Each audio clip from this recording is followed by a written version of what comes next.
Good evening, Unity on the Bay. Happy Monday again. Glad to be with you.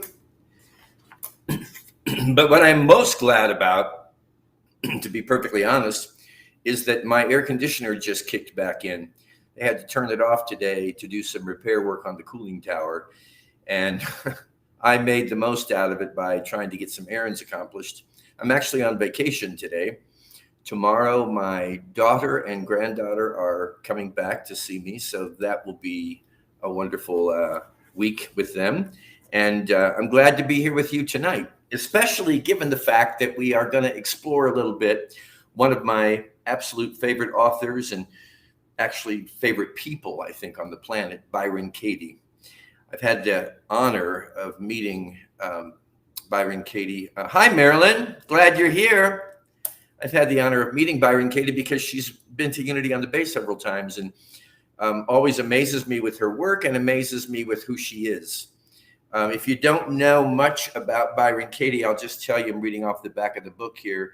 She experienced what she calls waking up to reality in 1986.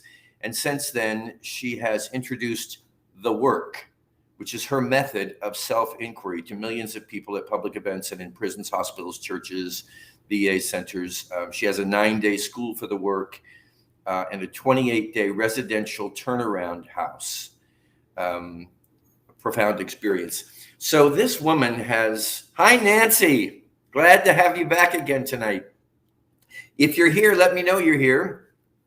And remember, this is interactive. I should first of all say welcome to Shelf Discovery. Every Monday night at 6 p.m. we get together and look at, it's called Shelf Discovery because we're looking at books on the bookshelf behind me here that contains what I call my Bibles. They're the reference books that have stood the test of time for me, and most of them are dog-eared and full of highlights and notes in the margins and so forth. They've kind of become part of my DNA. And tonight we're going to be looking at a book in particular called A Friendly Universe. This is a very short book. It's filled with illustrations and quotations from Byron Katie. And it's like a little coffee table book. But what I like about it is almost any time that I open the pages of this little book, it throws at me exactly what it is that I need to hear. So I hope that's the case tonight as we go through some of the pages of this book. Her keynote book is this one called Loving What Is. And it's where in this book she goes through the process of the work that she's developed, which is a matter of asking 4 questions about pretty much any thought that might be bringing you stress or suffering. And she says this, I'll just open with this comment on from her book. This is in Loving What Is. Suffering is optional. Whenever we experience a stressful feeling, anything from mild discomfort to intense sorrow, rage, or despair, we can be certain that there is a specific thought causing our reaction, whether or not we are conscious of it. The way to end our stress is to investigate the thinking that lies behind it. And anyone can do this by himself with a piece of paper and a pen using the work's 4 questions. And the work's 4 questions, if you don't know them. Hi, Christina. Glad to see you tonight. Glad to have you here as a part of Shelf Discovery. The 4 questions that are a part of the work are these 4 questions that you ask of any thought that is bringing you stress when you think it. Number 1, is it true? Is the thought true? And as we go into some of her work tonight, you'll see that very few of the thoughts that we believe or invest in are actually 100% verifiably true. So is it true? The second question is, can you be absolutely certain that it's true? So you say, is it true? Yeah, it's true. Look at it again and say, can I be absolutely certain that this thought that is causing me stress is true? The next question is, who would I be without that thought? Who would I be if that thought were not taking up campground in my mind? And finally, then the last question to ask is, what would I be if I didn't have that thought at all? And is there another thought that I could exchange for it? This is where Byron Katie goes into what she calls the turnaround, which is where you take a thought and you flip it. So you might be thinking, so-and-so should not have done that particular act toward me.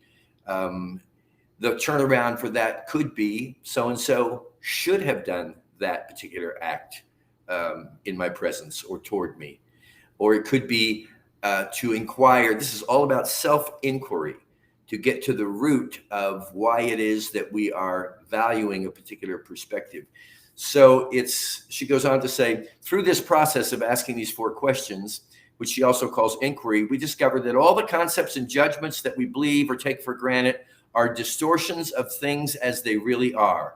When we believe our thoughts instead of what is really true for us, we experience the kinds of emotional distress that we call suffering. Suffering is a natural alarm warning us that we're attaching to a thought. When we don't listen, we come to accept this suffering as an inevitable part of life. It's not. So the premise here is that we can release the experience of suffering by being willing to examine our thoughts and to inquire of them as to their actual legitimacy and value in our lives. What do you think about that? It's getting back to that. We hear this so often in spiritual literature, that we have so much more to say about how our life unfolds, and most especially how we react to circumstances and individuals in our lives, than we ever thought. This is about the freedom from victimization. This is about the freedom from believing that people and circumstances, conditions outside of us have power over us. And a couple of weeks ago, we were roaming through the pages of one of Joel Goldsmith's books, and he was making it very clear, as he does so often, that everything that we need comes from within us. That in that sense, we are independent. That what we need in terms of our supply being met, and our harmony and our peace and the amount of love that we experience in our life is within us. Our health is within us. Our prosperity is within us. And it's so contrary to the conditioned minds believing that this is all a game of acquiring. Hi, Aurora. I'm glad you're with us tonight. If you have any comments on this, please share them in the comment section. I'm tracking as we move along here, because it's not a belief for everybody. And this whole idea of taking responsibility for our reactions, and in some cases, taking responsibility for actually the experiences that we draw to us. Christina says she agrees with that. Yeah, I do too. And the reason I agree with it, Christina, is because it has brought me unparalleled levels of peace into my life. And it has substantially reduced the level of drama. That is the high peaks, the ups and downs, the feeling of being out of control of my life.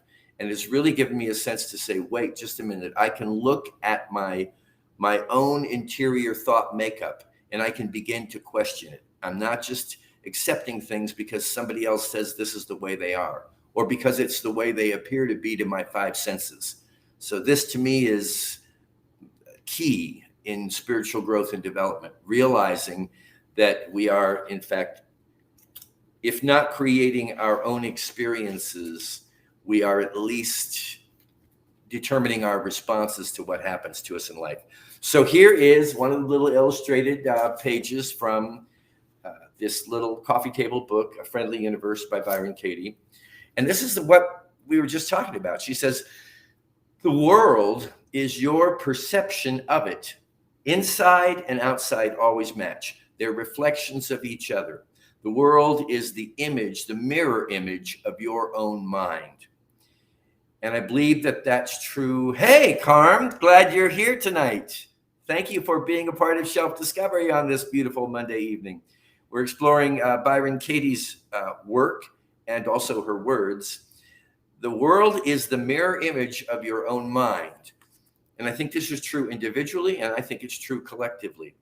Now, it's not that I couldn't question that thought if it were bringing a level of distress or dis-ease to me, but it's not. In fact, it brings peace. Nancy says, question, how does Byron Katie deal with those thoughts that are based on verifiable reality, like serious family illness? Well, thank you, Nancy, for that question. It's a good one. And hey, Angie, Happy belated birthday, sweetheart. I'm sorry that I wasn't able to see you while you were in Miami, you and Achilles, but I know you had a wonderful time. Back to Nancy's question. With those thoughts that are based on verifiable reality. All right. Let's take the example of, as you say, serious family illness. The first thing that Byron Katie is saying is that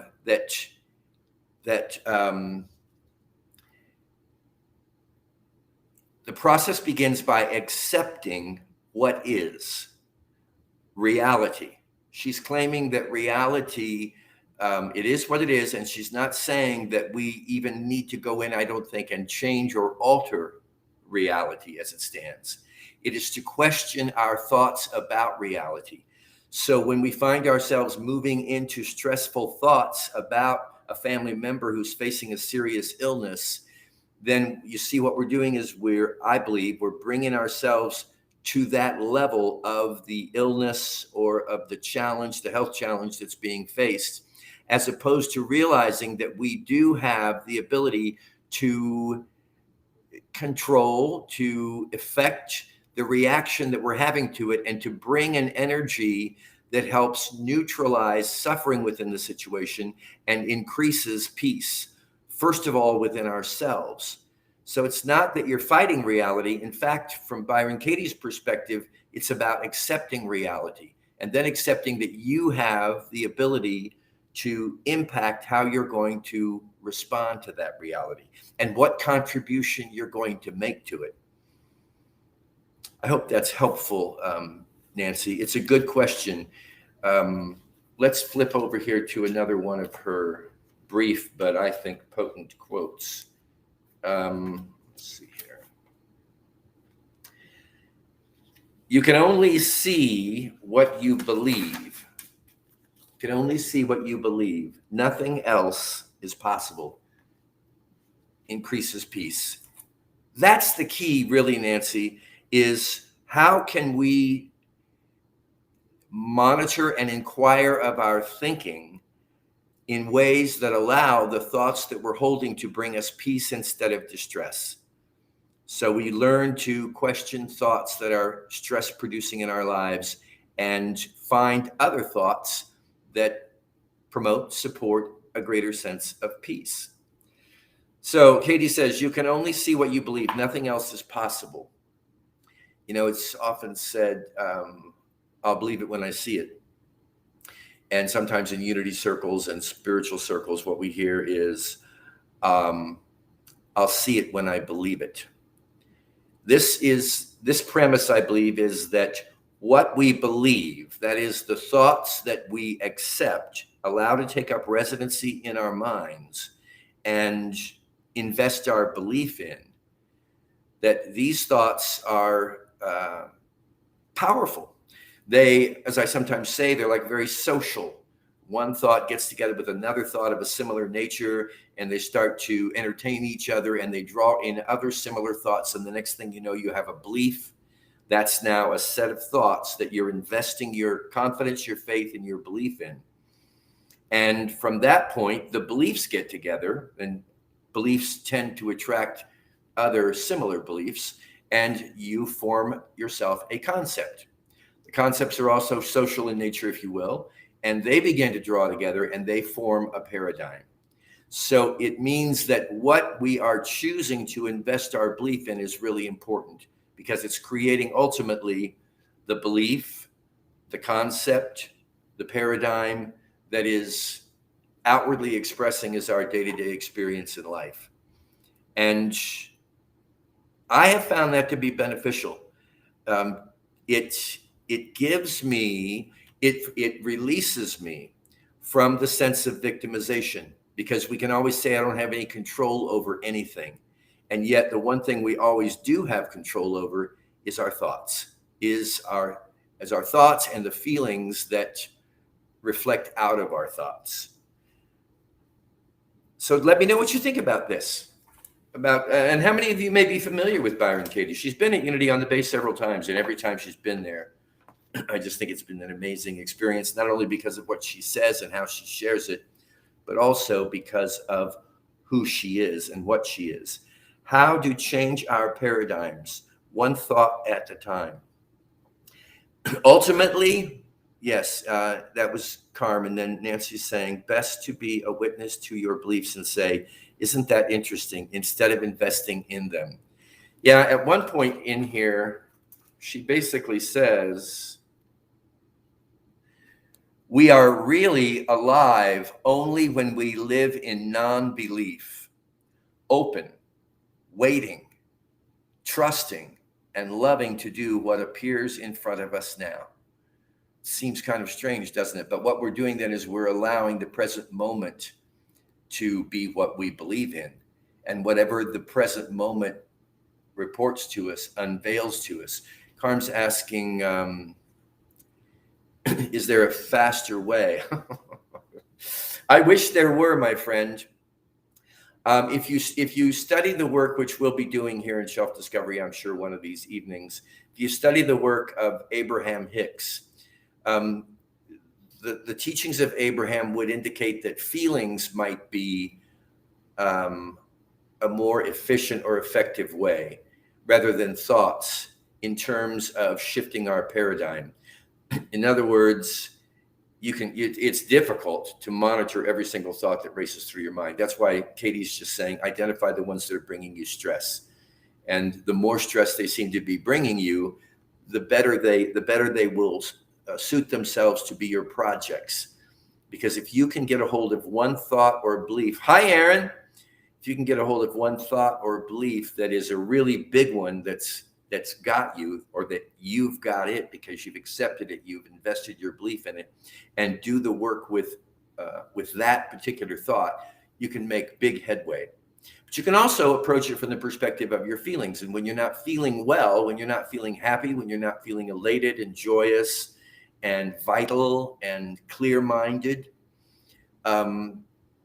you can look for better feelings.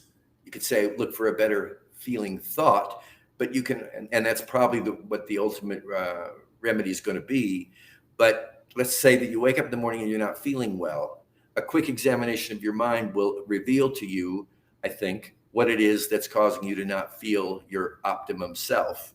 And then you have the ability to consciously and intentionally bring to mind activities, experiences that allow you to feel really good. Like I mentioned at the onset, I've got my daughter and granddaughter coming to spend some time at the beach this week. And that is a surefire happy thought for me. And it's an experience that immediately brings a smile, uplifts my spirit. And if I'm holding that kind of energy, then it's going to be more challenging for the thoughts that have created a paradigm I don't want to see through anymore to dissipate. At the same time, back to your question, Carm, is there a faster way? You know, you can't push this process. At least that's been my experience, because in many ways, it's not a process that I personally, as Chris Jackson, am in control or responsibility of. It's what I sometimes refer to as the divine curriculum. It's the intelligence and creativity of life bringing to me in every moment that which I need in that moment to make the next step. So it's like the orchestration of our awakening and our freedom, our discovery of a new paradigm that brings a more beautiful and gentle world to us is a process that's going on outside of our control. And so I've just found you can't push the river with this. It has taken me time, and it still takes me time. You know, just about the moment I start to feel like I'm really spiritually enlightened, I think I'm really getting close. You know, I'll have a personal experience or something where I'm made aware that my paradigm still has a little rust or mold upon it, and there's room there to clear the lens a bit. So let's see what else Byron has to say here. Any comments? Please share them with me, because I love the interaction of this program. Here's a loaded one. And again, like I say, I can open this book any day and I just find the most interesting things. She says this: defense is the first act of war. defense is the first act of war. It's a real different twist on this because we usually think of the attack as being the first act of war, but it's the defense that creates the war. The attack itself, if it's non-resisted, does not have any power until we create the second force that acts against it, and thus puts us in a space of antagonism, defensiveness, and judgment, often harsh, critical judgment. Course in Miracles says that the statement, I think, is, "In my defenselessness, my safety lies." You know, we don't really need to defend something unless we think it's weak. That's what my friend Kevin often says.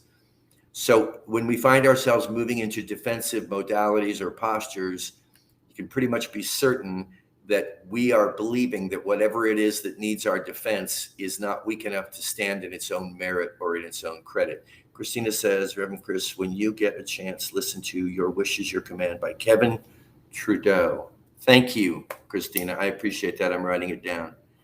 Your wish is my command. Everybody get that? Kevin Trudeau. Thank you for sharing that. You know, I think one of the things I like about this, sharing these Monday evenings with you, is that, and I've said this before, the longer I'm on the planet, the less inclined I am to believe that any one of us is the recipient of soul, profound wisdom, that it then becomes our responsibility to pass along benevolently to others. There's like a little spiritual superiority in that. And from my perspective, I would rather think of it that every time we come together, whether it's Sunday morning and I'm standing on the platform, or whether it's here sitting in the living room of my condo in Miami, wherever it is, that we're just coming together, and that the people that we're coming together with are our divine appointments. So when we share like this, when you share your perspectives or your resources like Christina did, you're contributing to a battery of you could say, like, enlightenment that's coming from all of us. So it's not teacher-student, it's teachers and students. We're all teaching each other and we're all learning from each other. It's kind of beautiful, absolutely. Thanks, Christina. Again, I'm glad you're here. Let's see. Oh, here's a good one too from Byron Katie. I often say about some of these teachings, I have love-hate relationships with them. I love them, and on a good day and on a bad day, it's like, this is a good one. Everyone is a mirror of yourself, your own thinking coming back at you. You know, I'm hearing that so much these days. Every individual in our lives is a projection, a mirror image of some internal activity. As Course in Miracles says it, I'm not exactly quoting this correctly, but your external world is a reflection of an internal dynamic. And again, it's like that can be painful sometimes if we don't like the way our life is going. All souls getting together, says Christina. You bet, my dear. All souls getting together in a state of total equality and oneness, knowing that we're here, all of us, to hold each other's hands and hearts as we walk this journey together. And that one day it may be me that delivers some helpful message to you.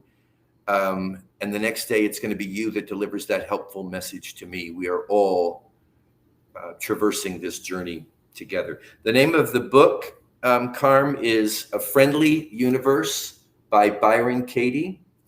And the other book, which is, like I said, her keynote book, this is Loving What Is, which is also by Byron Katie. This is the full text of the work, engaging the 4 questions and the practice of self-inquiry. This one is just a collection of relatively brief quotations from various works of Byron Katie with illustrations. And it's really helpful. I guarantee this book will give you a daily thought to ponder that will accelerate your spiritual growth slowly. A Friendly Universe That's the name of the book, A Friendly Universe by Byron Katie. Byronkatie.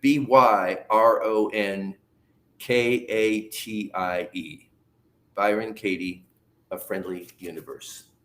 So I'm going to close this evening. First, thanks again, all of you, for being here. It's really a joy to be kicking off my vacation week with all of you together. Let's just leave it with this question. It's an important one. It's an important thought. It's an important belief. Do you believe that this is a friendly universe? And remember what Katie was just telling us. Our beliefs dictate our reality. Do you believe that the universe is friendly? As you drift off tonight, just consider affirming to yourself or confirming to yourself, I do believe it's a friendly universe. I do believe that it's an intelligent universe, a creative universe that's looking out for me and wanting only the highest good for me and for those I love. And I'm ready and willing to abandon all thoughts that I may have held that have led me to believe that this world is not a kind place or that this world is a living hell. Remember, according to your belief, it's done unto you. So living hell, living heaven, which would you prefer? It's a blessing and a privilege to have you here, Nancy. I love you very much. I miss seeing you. And thanks, everybody, for being here. Thanks for the good wishes about my vacation. I'm ready. And as soon as I end this call, I'm going to start packing for my trip to the beach. Thank you so much, everybody, for being here. Have a wonderful evening. And I'll see you next Monday at 6 p.m., YouTube and Facebook Live, for another Shelf Discovery. Have a beautiful, blessed evening. Much love to you all. Bye-bye.